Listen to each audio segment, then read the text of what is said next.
죽고 싶을 정도로 눈이 불편하고 너무 힘들다. 그냥 수돗물로 가끔씩 눈을 씻으면서 지내시는 분들이 있는데 소금물도 넣는 경우가 꽤 있습니다. 슬프지도 않은데 눈물이 고이고 바깥쪽으로 흘러넘치고 이런 증상들이 생길 수가 있습니다.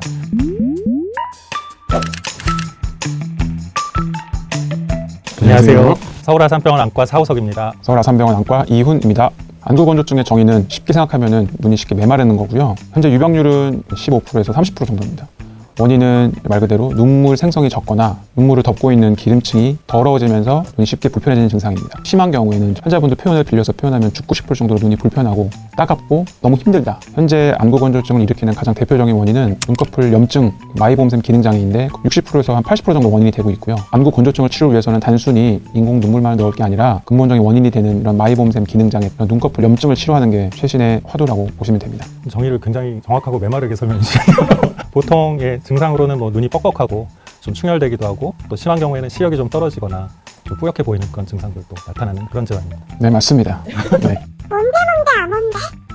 저 같은 경우에는 일단 원인을 먼저 찾고요. 단순히 눈물량이 부족하면 인공 눈물을 먼저 처방을 해서 심하지 않은 경한 건조증 같은 건 좋아지지만 염증이 너무 심해서 눈꺼풀에 위축이 심하거나 그런 경우에는 최근에 이제 IPL 치료를 진행하고 있습니다. 엄밀히 말하면 레이저는 아닙니다. 이제 열 치료인데 인텐스드 펄스드 라이트 치료라고 그래갖고 버튼 누르게 되면은 빛이 반짝합니다. 그래서 그 빛이 열로 전환하게 되고 저의 주요 타겟인 눈꺼풀의 그런 모세혈관에 열이 가해지면서 염증 인자를 내뱉는 모세혈관이 죽으면 결국 눈 표면이 건강해지면서 건조증도 좋아질 거라는 이론으로 치료를 많이 진행을 하고 있습니다. 제일 중요한 게 또 환자분의 관리인데 우리나라 여성분들이 남자보다 유병률이 2배나 높습니다. 화장품이나 렌즈 등의 원인도 있지만 제일 중요한 건 화장을 잘 지우는 게 중요하고 눈꺼풀 관리해주는 게 저는 제일 중요하다고 생각하고 환자분께 항상 저랑 하는 치료는 치료대로 하시고 환자분이 집에서 하실 수 있는 거는 눈꺼풀 찜질 닦는 거를 반드시 하셔야지 좋아지고 앞으로도 좋은 상태가 유지될 뿐더러 더 좋아질 수 있다고 반드시 설명을 하고 있습니다. 지금 이훈 교수님 말씀에 조금 보충을 하자면요. 저도 이제 3가지 열심히 하라고 환자들께 말씀드리거든요.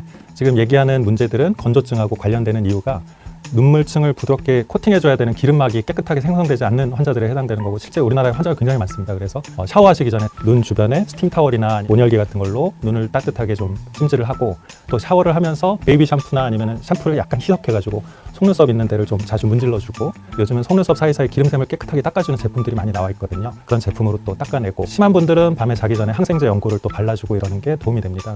그래서 저는 닦으실 때는 떠서 닦는 게 제일 효과적이긴 하지만 오히려 하다 보면은 각막을 긁을 수도 있기 때문에 오히려 눈을 감은 상태에서 좀 힘을 줘서 속눈썹 부분을 닦으라고 합니다. 그걸 떠서 닦으면 굉장히 아플 거예요.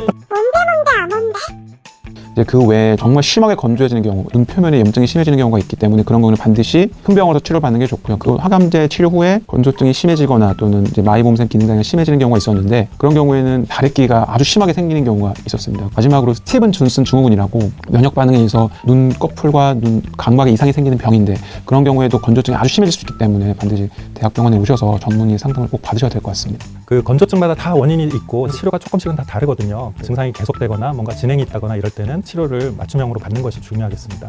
특히 이제 눈이 좀 건조하다고 그냥 수돗물로 가끔씩 눈을 씻으면서 지내시는 분들이 있는데 이거는 눈에 대한 염증을 더 악화시켜가지고 건조증이 더 심해지는 경우들도 있어요. 그래서 그렇게 지내지 마시고 가까운 의원이나 안과에 찾아서 좀 원인을 살펴보시는 것이 중요하겠습니다. 소금물도 넣는 경우가 꽤 있습니다. 오히려 왜냐하면 소금물을 넣으면 일시적으로 시원한 느낌이 있기 때문에 그런데 그런 경우에는 그걸 만성적으로 넣게 되면 각막이나 결막이 더 망가질 수 있기 때문에 소금물을 안 쓰셔야 될 것 같습니다. 비싼 소금은 국에 만들어요. 네, 맞습니다. 최근에는 우리나라에 일회용 무방부제 인공물이 많이 나오고 있습니다. 방부제가 없기 때문에 한번 개봉하고 원칙적으로는 바로 버리는 게 좋습니다. 근데 간혹 보면은 뚜껑을 안 닫은 상태에서 그냥 호주머니에서 빼서 넣으시는 경우도 종종 제가 봤기 때문에 감염의 위험성도 있을 수 있기 때문에 그런 거는 주의하셔야 될 것 같습니다. 그리고 실제 사용할 때 있어서 좀 팁을 알려드리자면은 안약을 점안할 때 용기에서 액체가 나오는 그 끝부분이 속눈썹이나 다른 피부나 이런 데 닿지 않는 것이 제일 중요합니다. 그래서 안약을 넣을 때 잘 넣으려고 눈에 너무 가까이 붙여서 넣고 이런 경우에는 속눈썹에 오염되는 경우가 많기 때문에 이렇게 조금 더 떨어뜨려서 눈꺼풀을 약간 벌리고 넣고 사용하는 것이 오염을 예방하는 데는 굉장히 중요하겠습니다. 지금까지 우리가 나눴던 얘기는 눈물샘, 그러니까 눈물이 만들어져서 분비되는 것과 관련된 질환이거든요. 이제부터 말씀드릴 것은 이제 눈물이 눈을 적시고 난 다음에 코 쪽으로 이제 빠져나가게 되는데 그 빠져나가는 하수도에 해당되는 길에 문제가 있을 때도 질환이 생길 수가 있고 제일 대표적인 증상이 이제 슬프지도 않은데 눈물이 고이고 바깥쪽으로 흘러넘치고 이런 증상들이 생길 수가 있습니다. 그런 걸 통칭해서 이제 눈물길 막힘, 눈물길 폐쇄라고 얘기를 하거든요. 눈물이 코로 배출되는 눈물길이 막혔을 때 그런 증상들이 생길 수가 있습니다. 대개 이제 가장 흔한 경우는 나이가 한 중장년층에서 많이 발생을 하는데요. 눈에서 코로 내려가는 눈물길은 직경이 1mm 정도밖에 안 되는 작은 길이고 그게 점막으로 되어 있습니다. 오래 염증을 앓거나 그러면은 그 점막길이 들러붙어서 눈물길이 좁아지거나 막히는 현상이 생기고 그러면 눈물이 내려가지 못해서 고이거나 그게 오래되면 끈끈하게 액처럼 변하고 가끔은 또 고름처럼 염증이 되는 경우가 있습니다. 그런 증상들이 성인의 눈물길 폐쇄에서는 주로 나타나는 증상이고요. 성인이 아니고 태어난 지 얼마 안 되는 애들이 얼굴은 방긋방긋 웃고 있는데 눈물이 고여있는 아주 슬픈 경우들이 있거든요. 부모님들이 많이 속상해 하시는데 그게 선천 코눈물관 폐쇄라고 하는 질환입니다. 태어날 때 원래 눈에서 코로 내려가는 눈물길이 다 뚫린 채로 태어나야 되는데 그 길이 일부가 막힌 채로 태어나는 애들이 있고요. 100명에 한 6, 7명 정도 되기 때문에 굉장히 흔한 질환입니다. 태어나자마자 아니면 100일 전후해 가지고 아이가 특별한 이유 없이 눈물이 고이고 끈끈한 눈곱이 자주 끼는 증상을 알아채는 경우가 있거든요.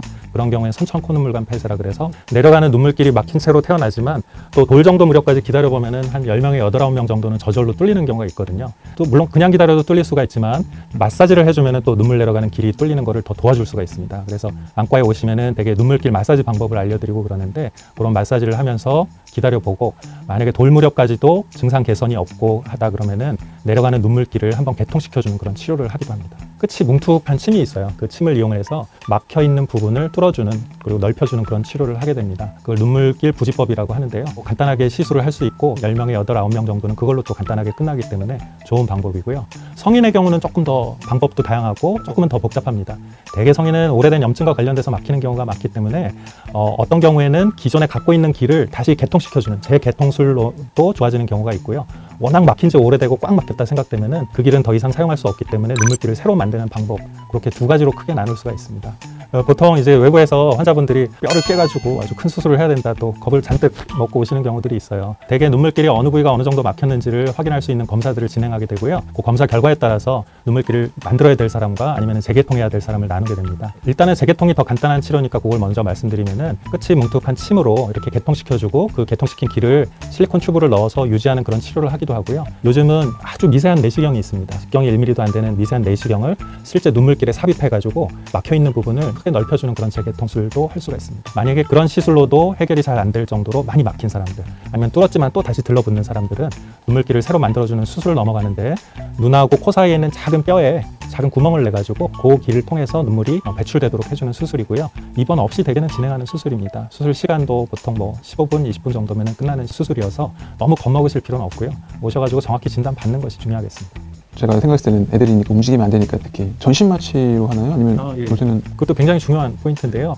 사실 이윤 선생님은 알고 계시겠지만 이제 예전에는 아이들 시술하고 그럴 때 이제 천 같은 걸로 담요 같은 걸로 꼭 이렇게 덮여놓고 누가 한 명이 머리를 꼭 잡아가지고 움직이지 못하게 한 상태에서 이렇게 개통시켜주고 그랬어요. 근데 상상해 보시면 알겠지만 굉장히 공포스러운 경험일 수 있거든요. 그래서 우리 병원에서는 다행히 안과외래 바로 옆에 이제 아이를 잠깐 재울 수 있는 방이 있어요. 전신 마취랑은 다르게 아이를 잠깐 재울 수 있고 아이가 잠들어 있는 상태에서 통증 없이 편안하게 시술할 수 있는 방법이 있습니다. 그래서 1세 이후의 환아에서는 그런 게 성공률도 더 높은 것으로 또 확인이 됐습니다. 그래서 예전처럼 너무 이렇게 힘들게 하거나 아니면 전신 마취처럼 번거로운 큰 방법을 쓰지 않고도 눈물길 시술을 할 수 있는 게 가능하고요. 득장점이라고도 할 수 있습니다. 구독과 좋아요.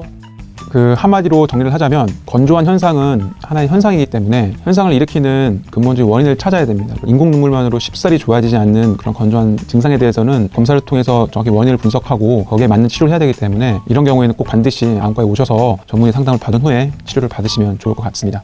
눈물길 이제 막히고 이런 거를 좀 대수롭게 생각하지 않고 눈물 좀 닦고 지내면 되지 뭐 하면서 지내시는 분들도 실제 있는데요. 환자분들 중에서도 98세 할아버지셨는데 오셔가지고 눈물길 수술을 받고는 너무 좋아하면서 내가 이런 방법을 모르고 몇십 년 동안 힘들게 지냈구나 하시는 분들이 있어요. 실제 그게 방치되면은 2차적으로 눈 주변에 큰 염증이나 감염으로 이어지는 경우들이 있기 때문에 집에서 고민하지 마시고 오셔가지고 꼭 좋은 치료를 받길 바랍니다.